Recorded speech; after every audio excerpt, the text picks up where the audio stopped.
Hello, friends. This is Carrie White, and you are listening to the Misconceptions podcast.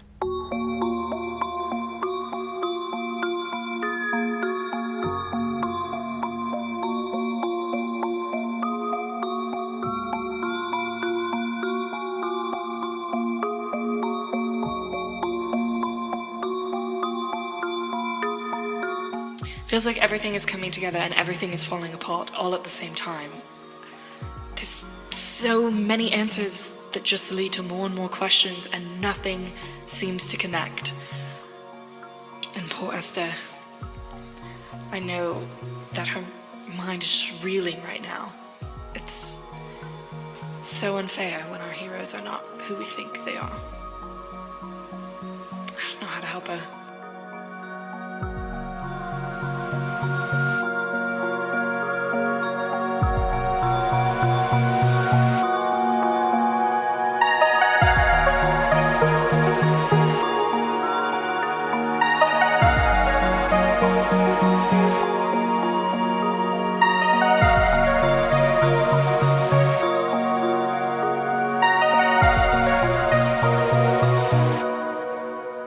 Previously on Misconceptions, the crew had some big reveals. After leaving the estate of Paul St. George, who had been murdered by someone, and then after leaving Paul St. George's estate, the crew decided to look into the library at Rook and Bishop Street, hoping to find some answers. And some answers is what they found, specifically about Esther's past and Morty Black's past, and what he had done with the mafia and how he had used Lena the librarian whenever she had Esther's ring to manipulate and erase pieces of Javi's mystery and manipulate him, and this whole tale of manipulation and deceit and trickery, and quite frankly, it left Esther reeling with all this information. And she tried to reveal this to Javi to reawaken him to this part of him that has been manipulated and cut off for so long. But Javi does not want to hear it. He does not want to believe these things about his best friend. And so he went to a bar. Esther followed after him, not willing to leave him. And in the middle of all this, Bill reawakened to the city, manifesting new martial arts, elemental powers. But while Esther was stalking Javi on the streets, Faye was flying through the air, testing out Bill's new elemental mastery powers. And that is where we ended last episode. And I think this episode picks up after Faye and Bill have stopped messing around and pulled Esther out of the bar. And I think it starts with y'all, the three of you walking down the street. It is about dusk. The sidewalk is not too busy. The street is busy, but those cars just fly past you, not really paying any attention to the three of you. But as you're walking down this empty sidewalk next to a busy street, what do y'all do? You have many different leads, many different directions you could go in to find the answers to the questions that have been burning inside of you for so long. Which direction do you go? Is there an all of them option? No. Great, good. What do we do now? I don't know. Do we want to talk in the street, or should we get somewhere before that lady with the gun shows up? Nobody's around paying attention to us. We have many different leads. I don't know where we should start. Should we start at Paul St. George? Should we talk about the kids? We haven't checked in on that situation in a really long time, and I know that I bring it up a lot. Bill, what about your family? Javi's making the fake identification. Javi's in the bar. Or not making, sorry. Javi's tracking down the fake identification. Then we'll be able to hook him up with that. All I know is that we need to decide on something so something doesn't get blown up. I really want to look for clues for the Ratpack. I feel like it's connected to Pip too, and maybe we can do some research on how and why he's a gingerbread man, because at one point he was the music man. I don't know. Plus gingerbread lullaby, right? Or nursery rhyme and children, and I feel like there's maybe a connection there. Maybe I'm stretching. But I don't know. I worry about the kids, and I know that nobody else is going to be fighting for them. So we could do a photo montage. They can look into the kids. And y'all could do your own things. Okay. So go ahead and frame a scene of y'all splitting up to pursue separate things. Why don't I go and see what clues I can find on where we could start, and check in with Woodard and Mohammed, who apparently is just another person who lives in my home constantly now, and then check back in. Okay. And Faye takes off. Okay. And as you all go your separate ways, let's have a photo montage. We haven't done one in a while, in a couple of episodes, really. So, let's look at the photo montage move and decide how you would like to spin this. You can give attention to one of your logos themes. You could work the case and gain some clues. You could explore your mythos and gain one clue and mark an attention in your mythos. You could prepare for your next activity, or you could recover from your last activity. But what do y'all want to do? I'm going to do work the case. And Faye is going to go back to where it all began with the Ratpack. And so Faye is going to call Mohammed and Woodard and meet them.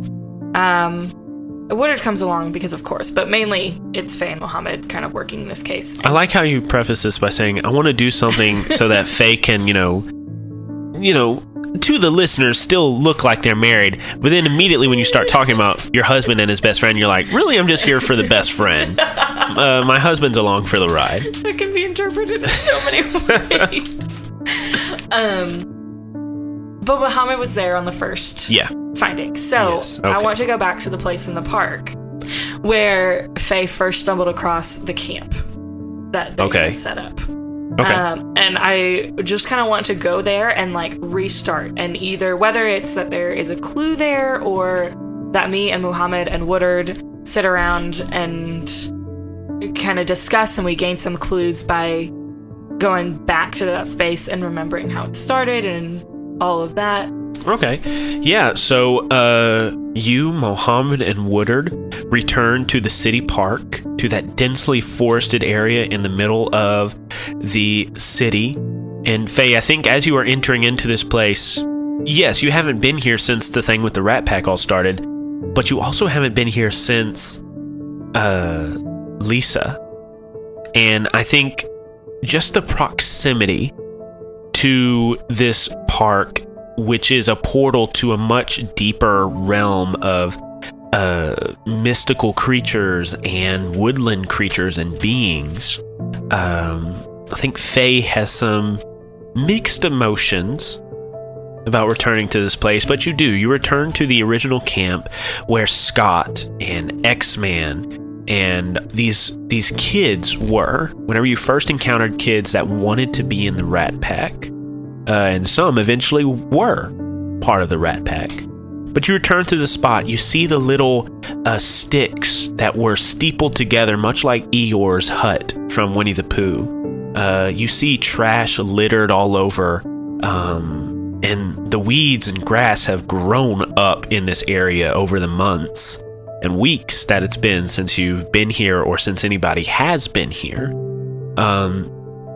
But you return to this place. What clues do you want? It's the toughest question you ever ask. First, just narrative question, not a clue question. Uh-huh. But I had given Scott was the one who stayed. Yes, Scott was the one who stayed, and y'all saw him. You saw him later when he jumped out of the shadows and cut Ren with a busted pop bottle, and then Ren knocked him out with his concussive gun in the sewers.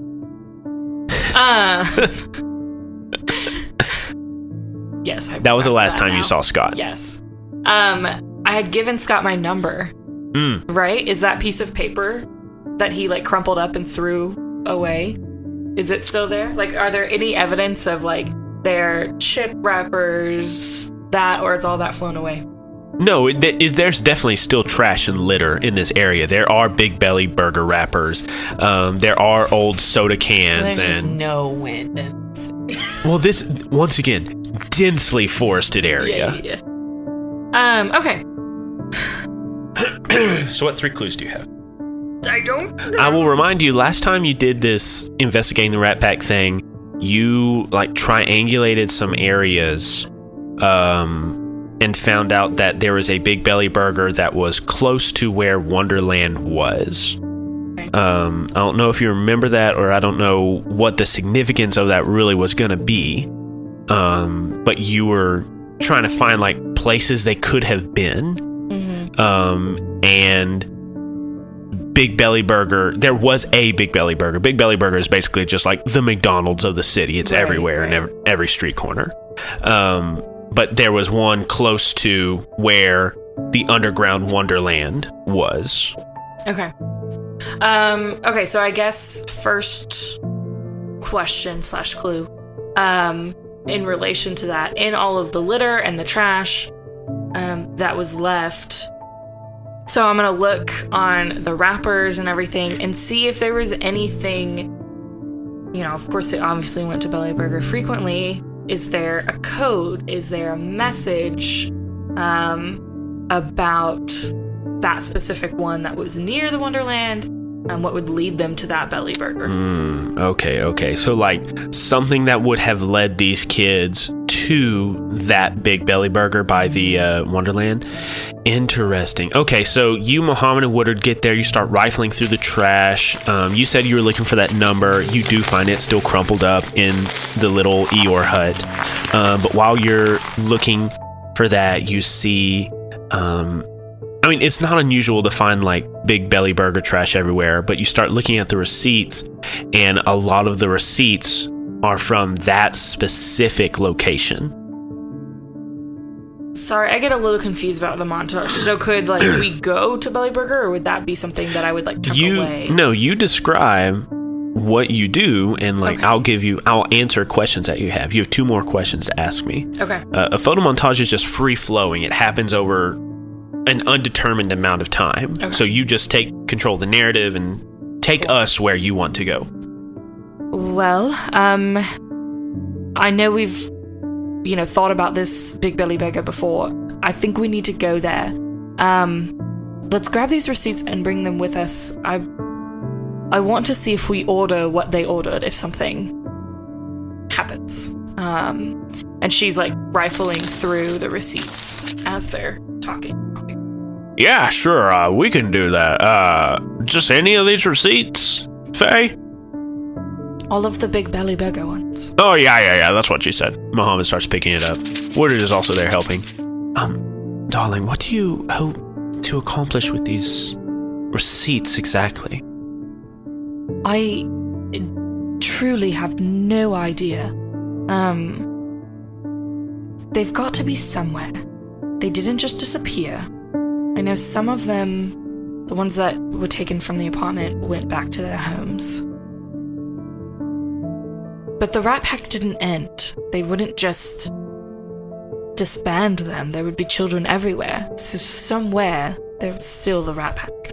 And if I was a kid looking for it, I don't know, maybe if I follow the same path, I can stumble across it.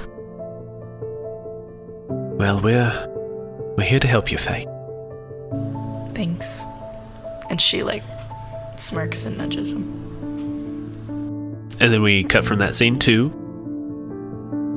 Big Belly Burger. Okay. The Big Belly Burger that is so close to the Wonderland entrance, or one of the Wonderland entrances. But you walk in, you see a kind of it's set up to look like a 50s diner with the red and white tiles on the wall.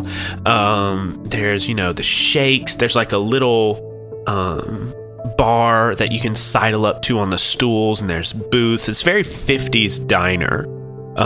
But kids love it because the food's good and it's cheap. Everybody loves Big Belly Burger. So as you walk in, you see it's not super busy. I would assume it's the middle of the night. So apparently this Big Belly Burger is now 24 hours. But why not? But you walk into the dining room and there's not a whole lot of people here. In fact, maybe just one that's in the corner kind of sleeping with a half empty shake in front of them. And just bundled up into the corner, probably just sleeping there because they have nowhere else to go. And then there is the clerk and maybe a cook in the back. Seems to be a slow night, but the three of you walk in. Are you disguised in any way? Yeah, always. Just for ease of narrative, I'll say that they have their set disguises. Anytime they go into somewhere public, they, either put on a hat or like Leslie will pull her hair up and Leslie? You mean Faye? Faye. Faye will like pull up her hair and put on a hat. And okay. People don't tend to suspect much. For it being Robin Hood, I almost said Red Robin. For it being Robin Hood, Faye is going to look at Woodard, nod to the person in the back corner, and it's almost like an instant exchange of Woodard reaches in and just places something on the table for the person, places money on the table for them when they wake up. And then they go up to the counter and she had memorized the receipts on the way. And she noticed that there was a very specific order of burger with cheese and tomatoes, medium fries, and a large Sprite and Coke mixed together. Okay. And so she places that order.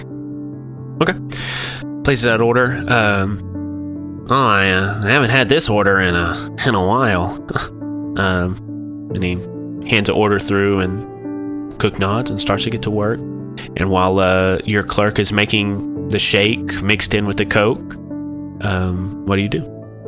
Are you spending a clue to ask a question, or are you spending a clue to like establish this fiction that there is a specific order that all the Ratpack kids ordered? For like a speakeasy kind of thing? Oh, okay. Okay, so I didn't say shake and Coke, I said Sprite and Coke. Yeah, I was Sprite really and confused Coke. by the shake thing. I was like, what are you talking Okay, about? well, I heard shake and Coke, because Sprite and Coke sounds absolutely bonkers. Sprite and Right, Coke. but that's what... Okay, so That's the point, he yeah. makes that, and he... What kids do you know that order that? The kids from New Girl that like mix all the flavors together and then they make Nick drink it when Nick's chaperoning in the parking lot. Okay. Accurate. Thank you. So he slides this order across the bar to you. That's a pretty specific order. Is there a reason you got it? Is there like a thing? An internet challenge or something? A friend of mine asked me to get it. Oh, okay.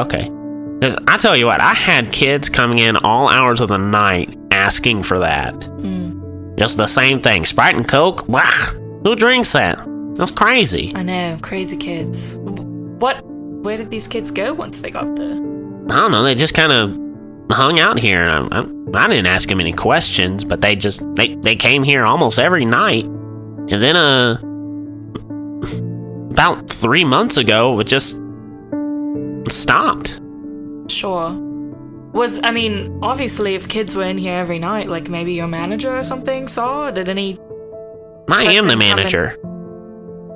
Oh, of course. And she, like, suddenly notices, like, the slightly nicer t-shirt. Yes. I am so sorry. It's, middle of the night. I'm a mess. So, I mean, did you hang out with them, or did any adults come and hang out with these kids? What kind of adult hangs out with kids? That is the question, she whispers to herself. Yeah, so they just came in the middle of the night on their own. Oh yeah, there are no parents. Did they go anywhere afterwards? Like, did you see which way they went? Did they, like... Yeah, he points, like, around the corner of the building. They just, once they order their food, they're on the sidewalk and throw their brown hoods up and walked off. Faye looks back at the cook. Is the cook listening? He has headphones in, and he is just, like, scrubbing the grill and just whistling some tune. Cool. And guy in the back is still asleep? Still asleep. Okay. Faye moves closer to the counter and gets really close to the manager guy. Oh, hey, how you doing? Here's the thing. I need to know about those kids, and I need to know why you recognize this order and what happened to them. So you're going to tell me, or very bad things are going to happen. So I'm going to need you to give me a little bit more information. Oh, God, is this a stick-up? I've been doing this shift for 2 years, and I've never been robbed before. Here, you can take whatever money you want. I don't want your money. You're either an idiot or you're acting like an idiot. Why did these kids come and get this order? I have no idea. They would just come in every night, just a dozen of them sometimes, just order this food and eat it, and sometimes kids would come here and order it, and then those other kids would show up and they would leave together. I don't know, it's just a weird thing. I just thought it was something cool that the kids were doing. And then what? And what do you mean? They ate and then they left. And you never thought there was anything weird? Nobody helped them. Nobody gave them a note. They all ordered this very odd meal. I really didn't have anything else to add. They just left. Yeah, well, maybe you should work on your managing skills. And she storms out. Woodard pays for your food and says, "Hey, buddy, you'll get that. Don't worry about it." Mohammed says, "Hey, I love the fries," and then he walks out. And that dude, the camera just kind of lingers on that nighttime manager for a while, and he turns and looks in the porthole and says, "Ricky, you think I'm a good manager, right?" Ricky keeps whistling, not hearing what the manager said. "All right, good talking with you, bud." And then we cut from that scene.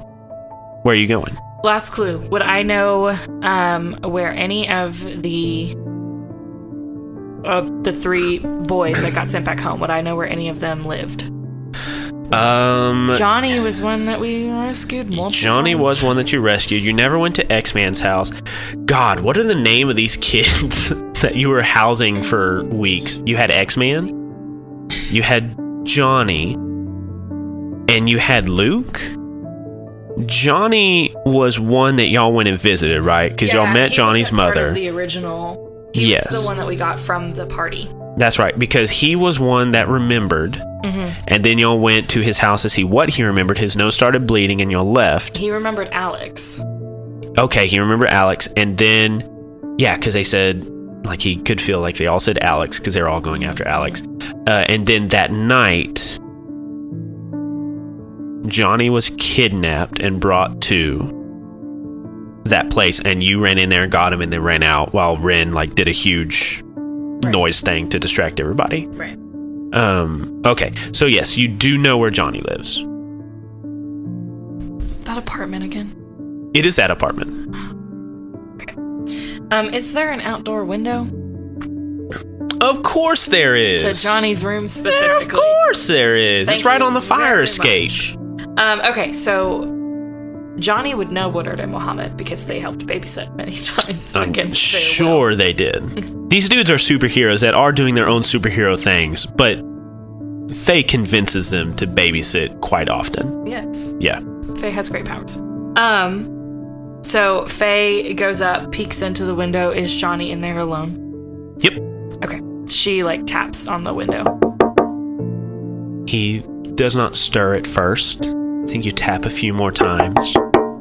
He kind of stirs and looks sleepily at the window and sees you crouching there in his window on the fire escape. She motions for him to lift up the window. He runs over and unlatches the window and lifts it up. Miss Carver, what are you doing here? Hey, Johnny, I wanted to check in. Are you okay? Yeah, Where have you been? Well, I had to go into hiding, buddy, because somebody made up some lies about me. Oh, yeah, well, those policemen came and got Cmin and me and the other guy and took us, and then I'm back living here. Mom and Dad said you done bad things. I know, buddy. Somebody's lying and not telling the truth, and I promise I didn't. And she stutters over, I didn't hurt anyone, and takes it back and says,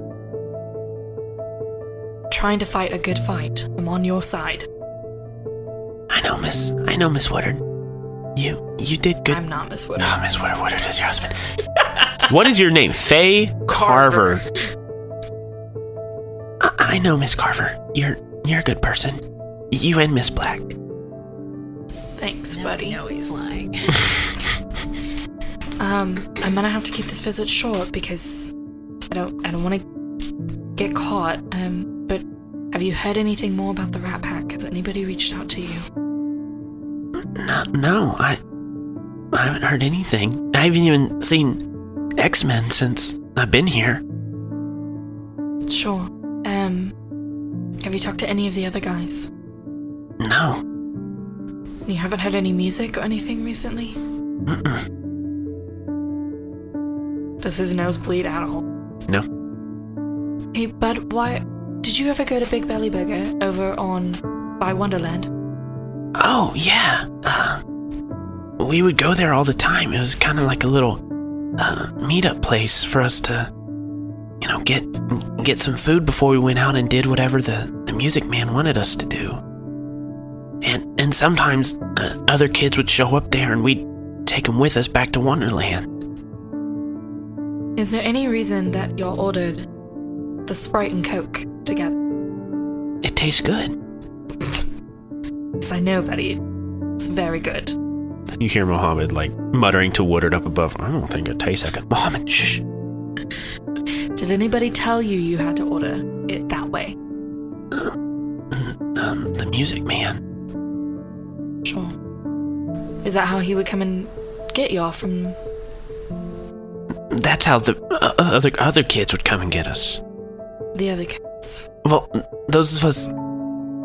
Yeah, that was how the Ratpack would. If somebody was running away, they would go to that Big Belly Burger and they would order that food, that order.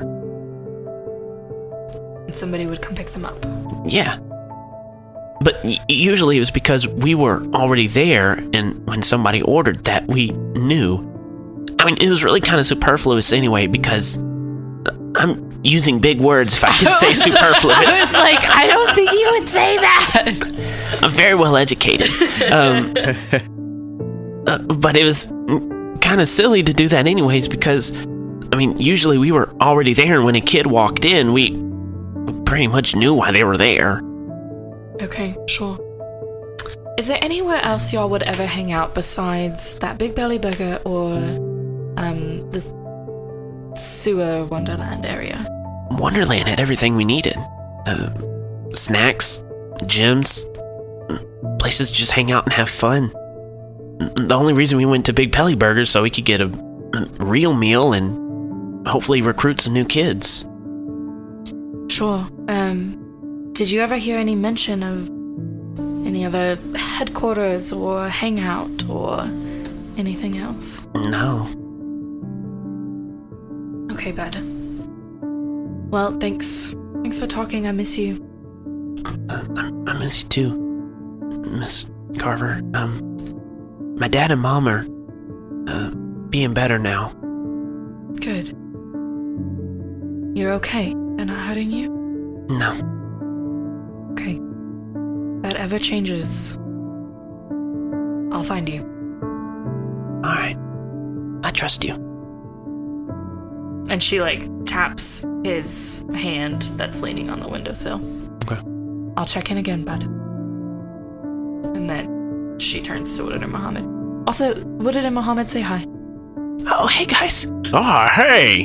Hello, John. How are you? Faye looks at Woodard. It's John, right? Johnny. Hello, Johnny. I like that you just did 3 voices like that. I was impressed. Thank you. Okay, buddy. We'll talk to you later. Alright, bye. And they sneak off, and as they're going back home, Faye is talking to Woodard. Could you at least try to be, just a little more friendly with the kids who have been abused growing up? I disrupt guilty establishments, expose corrupt businessmen, donate basically all of my money to charity, run a pro bono lawyer firm. Can you please accept the fact that my one flaw is that I'm weird around kids? But I'm not, so I need you. And that's why you complete me. And he gives you those big doe eyes. And Mohammed, unseen to you, Mohammed's over your shoulder, giving him a big okay sign. You got her, buddy. Well, you keep me in check. And she puts her head on his shoulder and wraps her arm through his arm. Mm-hmm. And Somewhere in the city, you just feel Esther roll her eyes. You can just feel it in the air. I was just about to say, as we have that sweet scene, do we cut to Esther rolling her eyes to start her photo montage?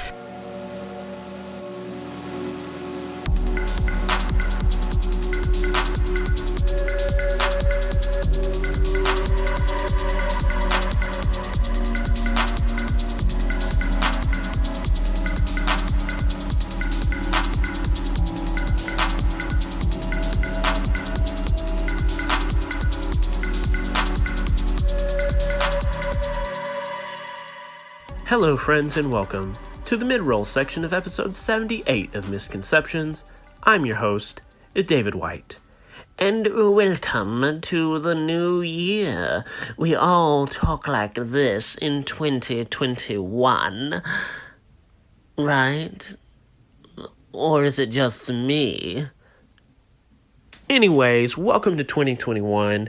I hope that 2021 will be a better year than 2020, and I hope that you are taking steps to make it good for you.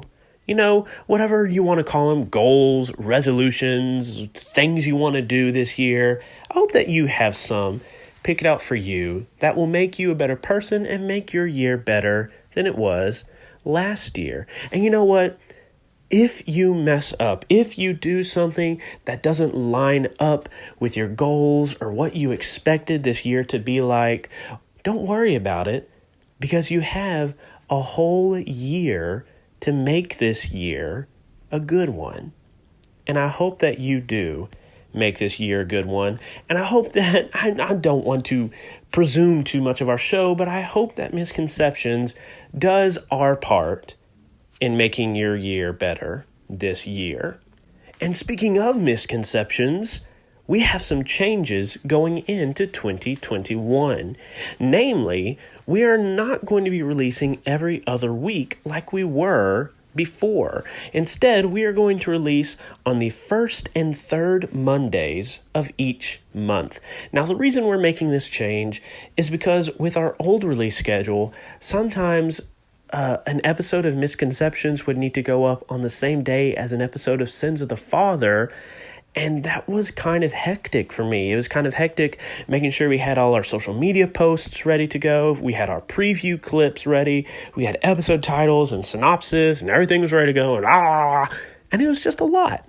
So we are now going to go to first and third Monday for Misconceptions, and Sins of the Father will release on the second and fourth Mondays of each month. So be aware of that going forward. I think this will be a good change, if for nothing else, just for me and for my time management. And along with these changes for 2021 for Misconceptions, I want this year to be a great year for Misconceptions. I want new listeners to come to the show, but even more than that, I want to bring in new fans of this wonderful game that we play. I want to shed the light on City of Mist to people that might not already know about it.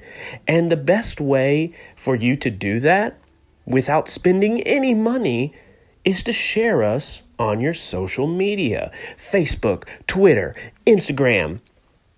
Are there any other social media platforms I'm not thinking of? LinkedIn. I don't know. I don't even have an Instagram. But anyways, share us on your social media sites to, let people know about the show that might not already know about it. You could be putting in work like Snyder's Return over on Twitter. Snyder's Return is sharing us every opportunity they have. Anytime somebody asks for podcast recommendations or RPG recommendations or anything like that, they are sharing us to whoever is making themselves available. That little thing is going a long way to bringing in new listeners to Misconceptions. And, Snyder's Return took it even a little step further, because on January 7th, they have offered to run an episode of Misconceptions in place of one of their episodes. I'm just very thankful to Snyder's Return, and you should definitely go check out Snyder's Return on Twitter. Find their RSS feed, support them, because they are doing awesome work in reaching out to the community of tabletop RPGs and actual plays, and I really appreciate the work they're doing, not just in raising awareness about Misconceptions, but raising awareness about multiple different shows that I had never heard of. And I say all that to say, please just share us on social media, share us with whoever will listen. And we also have a Patreon, and as is the life cycle of Patreon, we have lost some of our patrons. We appreciate the support of all of our patrons, current and past, and we appreciate the money that they give us every month to keep making this show and to make it better. But because some people have left, we've fallen below our $400 a month goal. And at that $400 a month goal, I was able to pay my friends for the work we do here at Misconceptions. And even though we've dropped below that $400 a month goal, I'm going to keep paying my friends for as long as I can, until we hit zero in the old Misconceptions bank account. But I would like to continue paying them long term. So we are currently below $400 a month, and I would like for us to get back to $400 a month. And if you are someone who is thinking about giving to us monetarily, first of all, thank you so much. But also, I would recommend the $5 a month pledge level, because at this level, it's affordable, it's not going to break your bank, and you get access to the Side Quest series. And what Side Quest is it is me and other people on the Misconceptions Podcast Network and people outside of the Misconceptions Podcast Network playing different games, different systems, different characters, different stories, different genres of stories. We have a lot of great content over at the Side Quest feed, and if you give $5 a month, you are able to listen to our Side Quest series. You can listen to us play a Halloween adventure in the Tales from the Loop system. You can listen to us play a Wild Wild West adventure in the Quest RPG, and you can listen to us this month play a Pokemon-themed adventure using the D&D 5th edition rules with some very special guests. But I won't say too much about that yet. But if you want to support us monetarily, please click the link below. Give whatever amount you can. We appreciate the support of our patrons so much. They make it able for me to pay my friends for the work we do. We can afford the RSS hosting fees. We can afford the awesome sound effects that we're able to put into our shows. So patrons, thank you so much for the sacrifice that you give every month so that we can continue to make this show awesome. And I would just love it if we could get back to $400 a month so I can sustainably pay my friends for the show that we create. Now, that was a lot of rambling from me, a lot of show business. Welcome to 2021. I'm glad you're here. I'm glad you're listening to Misconceptions. Let's get back to that episode.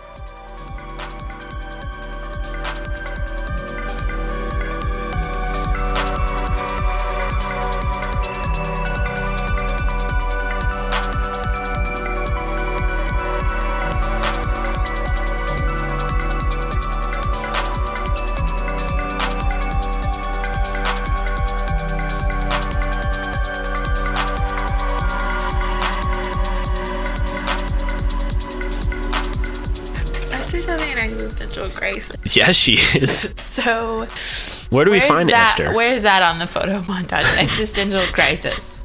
Here it is. Have an existential crisis. Explain what part of your existence is in question and how you deal with it. So, this whole, my dad is the worst human ever, is really making me question this whole, daddy's girl crap. Mm-hmm.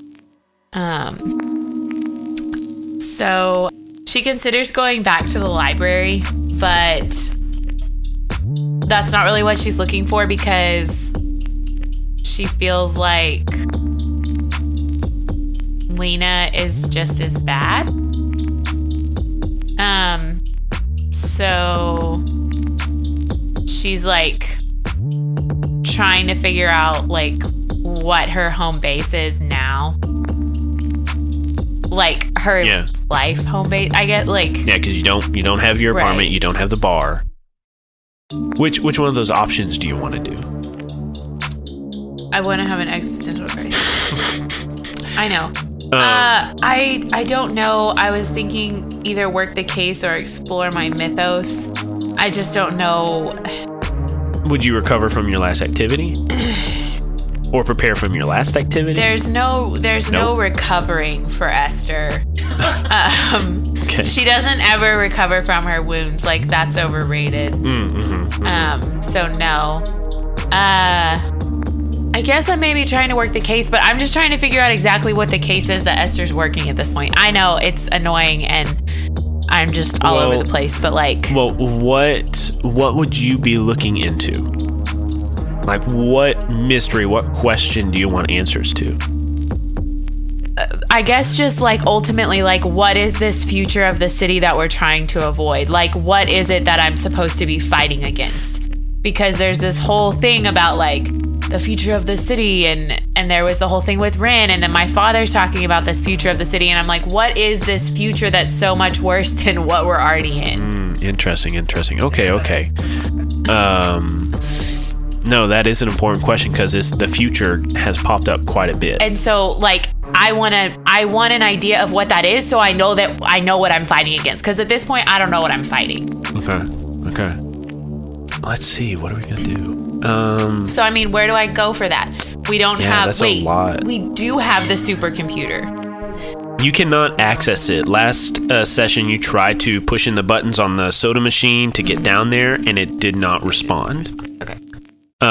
You have your father's black notebook. You have the letter he left you. So I am going to... Okay, so I'm going to go back to... Because the only home base that I have is the warehouse. Okay. At this point. So I'm going to go back to the warehouse. Okay. I am going to set up a office area for myself. Okay. A desk and just my own space because I need my own space at this point. And I am going to pull out the book and pull out the letter and I'm looking for keywords, some language that maybe gives me any clues to what this future is, what this monster is. Is it some kind of monster human team that I'm fighting against, or is it like we don't want the city to end up whatever? Okay. Yeah, so I'm trying to see if anything makes new sense in the Black Book now that I have this letter. yes, definitely. Now that you have more information to go on, this Morty's Black Book that was left to you in his office is dense with information, and much of it is written in his shorthand that, even though you loved your father and were trained by him, you don't really know how to read it. So it's just hard figuring out what's going on. But now that you have this new information and how you can see how he was looking at the city, some pieces start to click into place. So Esther, I would like for you to give me a question that you would like an answer to. And I know you've kind of said a few things, but help me focus how I need to answer your question. Is there a particular group that is like referred to throughout as the enemy? The Cabal. But I mean, you would know that already, that you had been brought up to destroy the Cabal. So, is there anything that gives way to what it is that the Cabal stands for, or what their goal is? Okay. You start looking, cross-referencing things, really poring over your father's notebook as if for the first time, and asking what the Cabal wants to do. You see numerous references that your father made to the Cabal, and I think you see somewhere mentioned, or by piecing it together, the information you get is that the Cabal wants to disrupt life as normal in the city. Or they want to disrupt how life is perceived as normal in the city. So they want to disrupt. They want to reveal the mist. Or what is behind the mist. They want to disrupt how life is perceived as normal in the city. So they want to disrupt the mist. Mm-hmm. So I get how many questions? 3? You got 2 more. Sorry, I was burping as I was saying it. Tumor. That's how I burp. I burp as Arnold Schwarzenegger saying tumor. Tumor. Oh, good. Okay. Do I know who the leader of the Cabal is? Very interesting question. Do I know who the leader of the Cabal is? You find a design in the back of the book. I want to say pentagram because I don't want to put say that your father believed in demonology or anything like that, but you see this hieroglyphic or graphic, or however you want to describe it, a glyph of some sort with all these intricate shapes and designs and linking lines, and you never understood what this was before. But as you're looking at it, you see a golden flamingo. And all of a sudden it clicks. That golden flamingo represents Jeremiah. You see a alchemist flask with a monster face inside of it. And it suddenly clicks. That's Dr. Jacoby. You see a flute with some tunes coming out of it. That must represent Pip Hamill. You see a 4th circle with a horn, like a Viking-esque horn that they would drink mead out of. You have no idea what that means. But in the middle, or no. And then there is a fifth circle with a demon face. And you know that to be the wizard, Linda. But all of these lines connect to a central glyph. And on that central glyph is a design that looks like a crown with a spear through it. Or if you turn the book upside down, it looks like some sort of bird of prey in flight. And you have seen this before because it has been referenced in your father's journal before. It was on the drugs that first night when y'all came together. You have seen it before, but it is this design that keeps popping up. But all of these lines, Linda's line, Jeremiah's line, Dr. Jacoby's line, Pip Hamill's line, and this mysterious fifth line that you do not know who that connects to yet, are all connected to this middle central figure. And you see written beside it, it says, "Who is supplying the money?" That is the answer to your question. So Another question. So it's Paul St. George. But is that, so that's my third question, but I guess I get that answer. Is this Paul St. George? Is a middle figure Paul St. George? I'm trying to think. Is there a way to like track if maybe that, because I know that he had all this money that we don't fully understand why it was going, where it was going, that kind of thing. So like, how can I get there?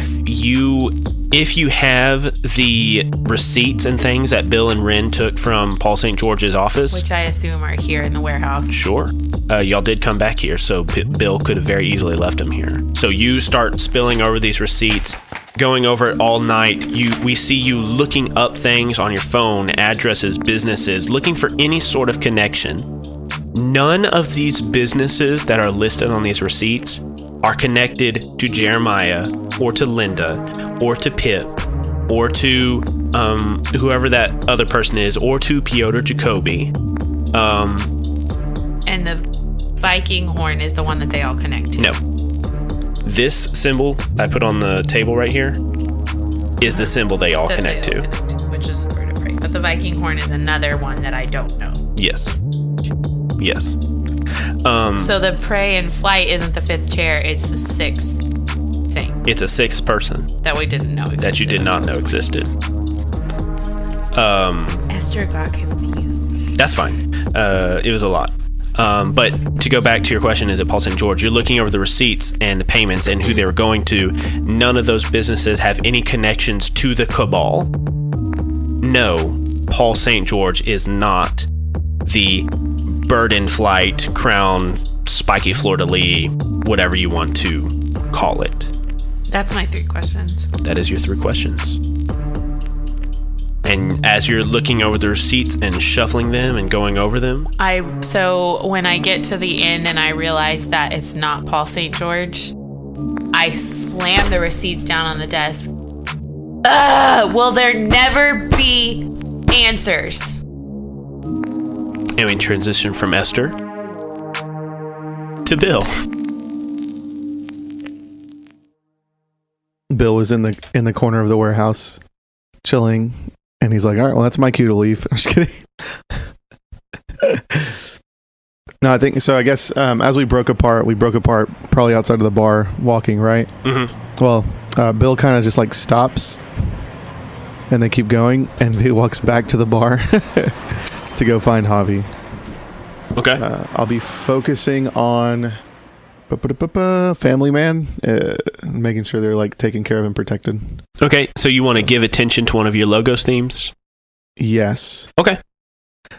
So I go in and do I find Javi in the bar? Is he still there chilling? Oh yeah, he's still there. He's not going anywhere yet. I go sit next to him. I order a water. What are you doing here?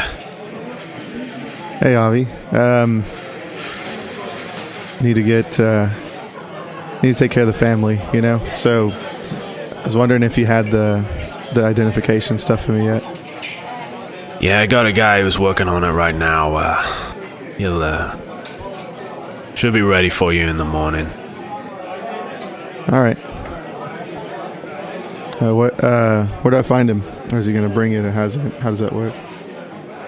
There's a drop-off spot on Pine and Cypress underneath the mill. It'll probably be taped there in the morning. Yellow envelope. All right. Thanks. You enjoy yourself? And try not to kill yourself. Yeah. And then Bill just kind of like gets up, leaves like $1 for the water, and walks off. Mm-hmm. Do you return to the motel where your family's at? Yeah. Okay. When you get there, it is very, very late at night, like 2-3 a.m. So as you enter, I think there are 2 beds. You see your son sprawled out like a 5-star splash in one bed that is his. And you see your wife sleeping in the bed that you two share in this motel.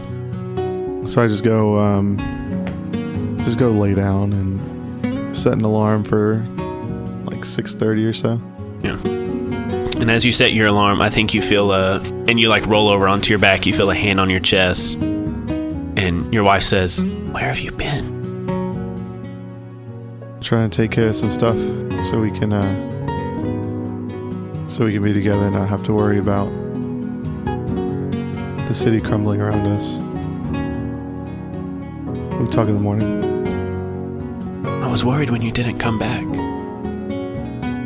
I know. I just the more that I'm with you right now, the more danger I'm putting you in. So we'll figure it out, okay? All right, honey. All the stuff you told me about Jeremiah and Jesse and all of that. I don't want you to get in over your head again. Well, I'm afraid we might already be there, but we'll get out though. We always get out. I think she curls up into your arm and she rests her head on your chest. She says, "Be strong out there, Bill. Be safe." All right. I will. Let's get some rest. And I think you two fall asleep in each other's arms, and the camera zooms out. End of episode. Jerk. Just kidding. Thanks for listening to this week's episode of Mistconceptions. We'll be back with our next episode on January 18th. If you have a Facebook and or a Twitter, you can find us on both of those social media platforms to get up-to-date information about the show and behind-the-scenes pictures. We also have an email, mistconceptionspod@gmail.com, if you would like to contact us that way. You can also click the link in our show notes to join our Discord so that you can talk to us directly and also talk to fans of the show. Our show is wholly supported by the generous monthly donations of our patrons on Patreon. If you would like to join that elite group of fans, please click the link below. City of Mist is an RPG created by Son of Oak. You can find more of their products at sonofoak.com. The Mistconceptions theme music was composed by Aaron Wharton. You can find more of his music at aaronwharton.net. Mistconceptions is a product of the Mistconceptions Podcast Network. That's it for this week. Welcome to 2021. I hope that your year is starting out awesome, and I hope that you keep it nerdy, y'all.